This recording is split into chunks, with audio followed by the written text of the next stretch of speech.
Cogongrass is classified as a federal and state noxious weed, making it illegal to transport plants, seeds, or plant parts within the state or across state lines. Since its introduction into the state in 1912, Cogongrass has spread aggressively through Alabama, Mississippi, and Florida, with some infestations in Georgia, South Carolina, Texas, and Louisiana. Often growing in dense circular patches, Cogongrass stems are indistinct, and the sheaths of leaves appear to almost arise directly from the soil. Unlike many grasses that grow in clumps, Cogongrass grows in a more scattered manner. Yet within a patch of it, the individual stems can be densely packed together. The linear leaves are usually 1/2 to 1 inch wide and can range from 1 to 4 or more feet tall, even within the same patch. The edges of the leaves are sawtoothed, feeling a bit like sandpaper.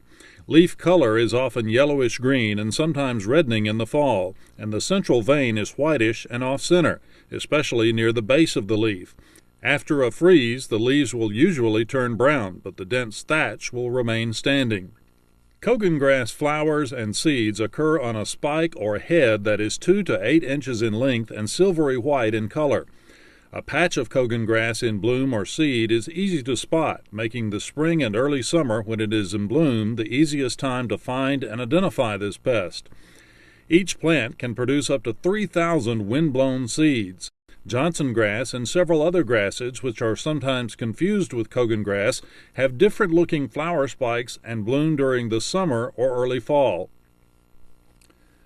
Cogongrass rhizomes, underground stems similar to roots, form a very dense, entangled mat in the soil and can spread underground as much as 9 feet a year, putting up new plants along the way.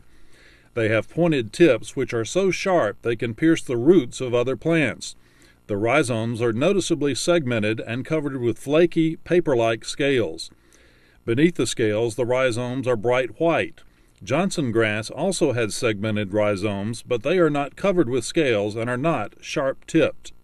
Any rhizome segments that get broken off and move to a new location can sprout and start a new plant, even weeks after being detached from the original plant.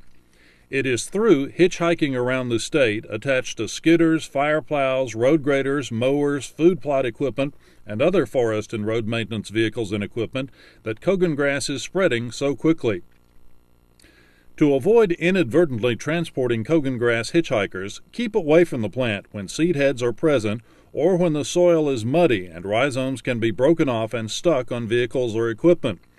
If you must work in areas infested with Cogongrass, try to work in the contaminated sites last and make sure to clean vehicles, equipment, and clothing before leaving the site.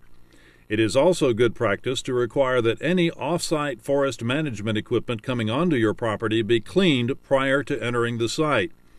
Cleaning vehicles and equipment in the field may be challenging, but it is necessary to slow the spread of Cogongrass and to avoid breaking the law.